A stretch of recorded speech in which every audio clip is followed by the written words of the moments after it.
તો નમસ્કાર મિત્રો, વિક્રમભાઈ ઠાકોર અને એક હિરોઈન છે જેનું નામ મમતાબેન સોની. તો મિત્રો હાલ ઘણા એવા કોમેન્ટ આવી રહ્યા છે. તો મિત્રો વિક્રમભાઈ ઠાકોર અને મમતાબેન સોની એક સાથે ફિલ્મ કેમ બનાવતા નથી? તો મિત્રો આજે વિડીયોમાં તમને કહેવાનો છું. પણ મિત્રો વિક્રમભાઈ ઠાકોર અને મમતાબેન સોની ફિલ્મ નથી બનાવતા તો વિડીયો જરૂર પૂરો જોજો.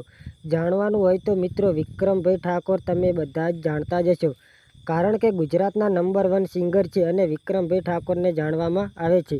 તો મિત્રો મમતાબેન સોનીને પણ તમે જાણતા જ હશો, કારણ કે મિત્રો વિક્રમભાઈ ઠાકોર અને મમતાબેન સોનીની ફિલ્મ આવે છે તો કાંઈક અલગ જ પ્રકારની આવતી હતી.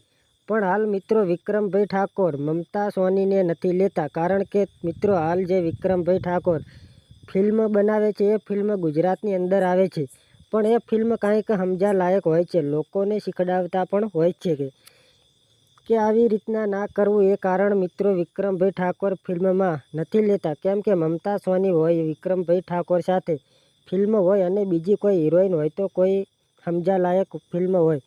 કારણ કે મિત્રો મમતાબેન સોની હાલ ગુજરાતના હિરોઈન છે, તો મિત્રો સારું એવું નામ છે, તો મિત્રો કોઈ એવી ફિલ્મ ના બનાવાય તેમની સાથે. એટલે મિત્રો એ કારણે મમતાબેન સોનીને ફિલ્મમાં નથી લેતા. તો મિત્રો વિડીયોમાં ખબર પડી હોય તો નીચે કમેન્ટ કરીને કહેજો.